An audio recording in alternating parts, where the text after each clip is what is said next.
I never thought a pastel green townhouse in the middle of a quiet Arizona subdivision would be the place where my patience, my sanity, and honestly, my entire career got pushed to their absolute limits. But that's exactly where it happened. And if you're listening to this, well, you'd better buckle in.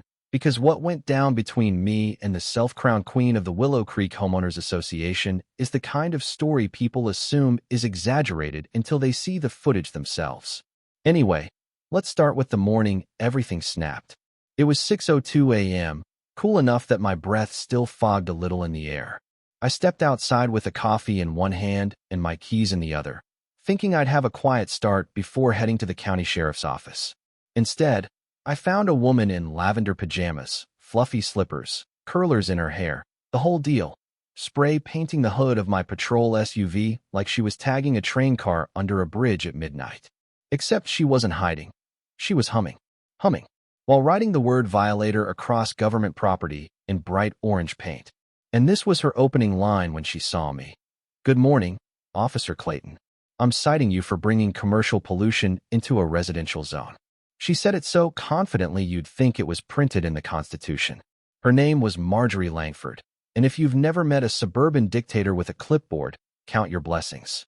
She turned toward me with this tight smile that didn't come anywhere close to reaching her eyes. "You can't park that thing here," she said, waving her spray can like a magic wand. "It's hurting our property values.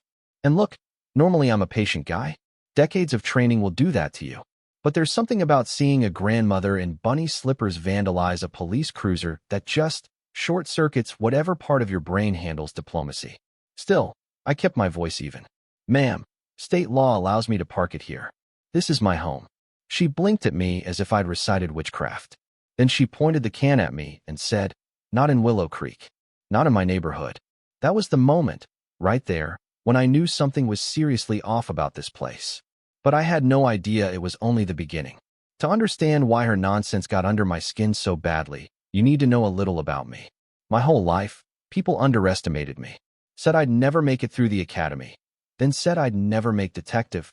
Then said I'd never become sheriff material. I grew up hearing what I wasn't built for. So I fought twice as hard, worked twice as long. When I finally earned my badge, it meant something to me. It was proof I wasn't the screw-up certain people expected me to be. And maybe that's why Marjorie's little crusade hit deeper than I wanted to admit. Because the way she looked at me that morning, like I didn't belong, like I wasn't enough, it was a look I'd spent years outrunning. Anyway, 3 hours later, when I thought maybe she'd burned off whatever wild energy she had at dawn, I stepped outside again, only to find her taking pictures of my SUV from every angle imaginable, kneeling on the pavement, measuring distances with a carpenter's tape measure, muttering to herself about compliance discrepancies. And as fate would have it, my next-door neighbor, a guy named Theo, local vlogger with way too many drones, was already live-streaming it. "Dude, Sheriff Clayton just moved in and he's already beefing with Marjorie," he whispered to his audience. "Grab your popcorn, chat.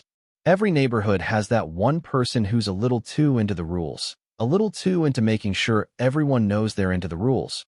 But Marjorie wasn't a little anything. She was full throttle.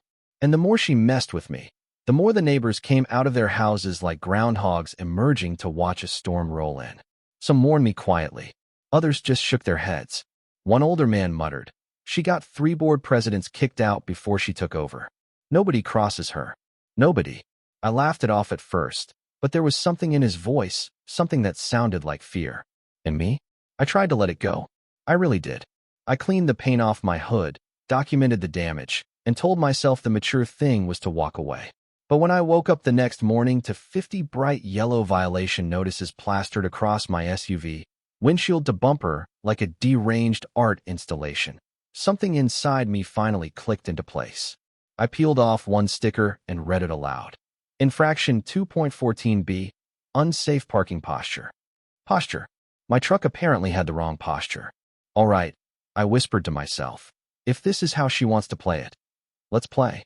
Now, I'm not the kind of man who starts fights, but I am absolutely the kind of man who finishes them. So later that afternoon, I drove 3 patrol SUVs borrowed from the precinct right into the neighborhood and parked them around her house like a perfect little blue and white halo. Each one had a sign in the window, legally parked. Feel free to review state law. and another that said honk if you love freedom. Theo captured it all: the crowd, the laughter, the neighbors taking selfies, and Marjorie stepping out her front door, jaw locked, hands trembling around the handle of her clipboard. "This is harassment, Sheriff," she snapped. "And this is America," I replied. "We have rules here. Real ones." She stormed inside, and for the first time, I felt like maybe, just maybe, I could win this. But every win comes with pushback. That night at exactly 11:01 p.m., my house started shaking. Not metaphorically, literally.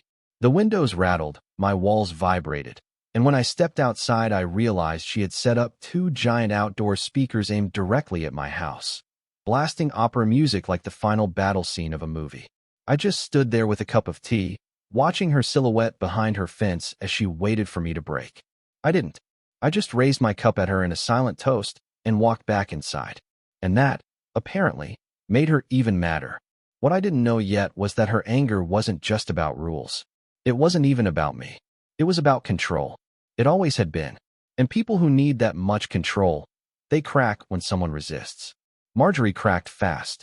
2 nights later, my security camera pinged. Motion in the yard. I opened the app, and there she was, climbing over my fence with a paint sprayer strapped to her shoulder like she was part of a tactical team. She started painting the side of my house with huge, dripping letters. "Get out. Go back. You don't belong here." And then she said something I will never forget. She whispered, just like the others who didn't listen. The others. That's when the hairs on the back of my neck rose. Theo heard it too, streaming the whole scene to thousands of viewers. Comments flooded in. Did she just confess to something? Yo, call the cops. This lady is unhinged. I alerted dispatch, but I also forwarded the footage to someone I knew would care. Agent Sutter, with the State Investigative Bureau. He'd been looking into a string of suspicious incidents tied to HOA financial fraud in neighboring communities. And now he had a face, a name, and a very public meltdown. When Sutter arrived the next evening with 2 unmarked vehicles, neighbors peeked from behind their curtains like it was Christmas morning. Marjorie stood in her yard holding a clipboard and a bowl of what she claimed was herbal soup, insisting she was in the middle of her nightly wellness routine.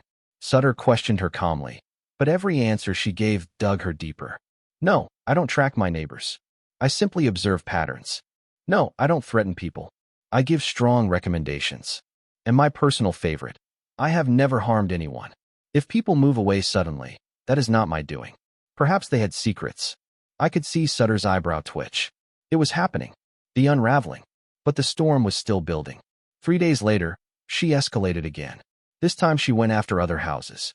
She tagged garages with panel too bright and wrote on a neighbor's mailbox, "Wrong shade of blue." People who had defended her for years suddenly saw the truth. They came to me with stories, threats, fines, weird remarks she made about people who crossed her. One woman showed me texts, 37 messages in a row, each one saying the same word, violation. And then, one that said, "Remember what happens to rule breakers." By the time the emergency HOA meeting rolled around, the whole neighborhood felt like a pressure cooker. I walked into the community center with a file of evidence under my arm, and the room went strangely silent. Theo was recording. Families sat together like they were waiting for a verdict. Marjorie sat at the front table, chin lifted, hands folded neatly like a queen addressing her subjects. She clicked a remote, and a slideshow popped up behind her. The offenses of Sheriff Clayton. The first slide showed my truck, captioned, "Blatant display of excessive confidence." Another accused me of improper breathing cadence.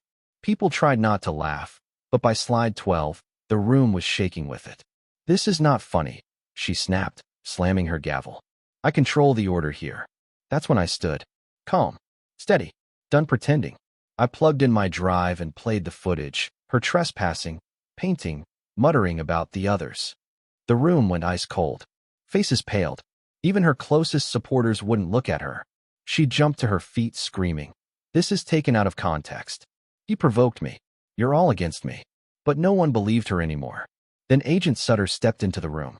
"Ms. Langford," he said, "we need to discuss the financial discrepancies in the HOA accounts, and the complaints filed by former residents, and the evidence recovered from your property." She froze. For a moment, I thought she'd faint. Instead, she ran. Out the door, across the parking lot. dropping her clipboard as she went. She grabbed a can of spray paint from her purse. Yes, she kept one in her purse, and tried to tag the agent's car before two officers took her down gently. Even then, she was screaming, "I am the law here. I decide the violations. I decide everything." But it was over, and I should have felt victorious. But when they cuffed her, she twisted and her ring scratched my hand. A small line, barely visible. But within minutes, my hand started to tingle, turn purple. The paramedic said quietly, "You're lucky. Whatever was in that ring, it wasn't legal." My stomach dropped. The others, her comments, her threats. Had she actually? Sutter later found a hidden room behind her laundry cabinets. Boxes of documents. Lists of names. Expired vials of substances no civilian should ever possess. And more rings. 12 of them, each with a name attached. She wasn't just controlling the neighborhood. She was playing predator. She was sentenced months later. 20 years. She showed up to court wearing an orange jumpsuit she had decorated with the words "wrongfully accused" in ketchup. Even then, she tried to overrule the judge on decorum standards. They dragged her out mid-sentence when she tried to reorganize the jury box. Willow Creek healed slowly. People laughed again. They painted over her graffiti. Kids rode their bikes without fear of being fined for sudden directional changes. But even now, when the wind blows a certain way or a garage door creaks too loudly, neighbors glance toward her old house, half expecting her to appear with that clipboard. As for me, I still park my cruiser in my driveway. Every morning I pat the hood and say, "We made it, partner." Some folks say I got lucky. Others say I should have moved away sooner. But the way I see it, sometimes standing your ground isn't about pride. Sometimes it's about reminding the world that fear doesn't get to win by default. But here's the part people argue about. Was Marjorie a monster? Or was she a product of a system that hands petty authority to the wrong people? Was she evil? Or was she broken long before I arrived? Did she mean to hurt people? Or did she truly believe she was protecting something? I don't have the answers. But I know this. The moment someone decides their power is more important than your humanity, that's when you have to say no.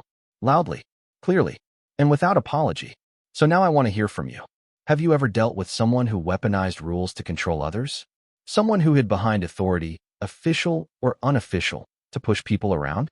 Who do you think was right in this story? And who do you think society creates more of? People like Marjorie, or people too afraid to stand up to her? Drop your thoughts down below. I'll be reading all of them.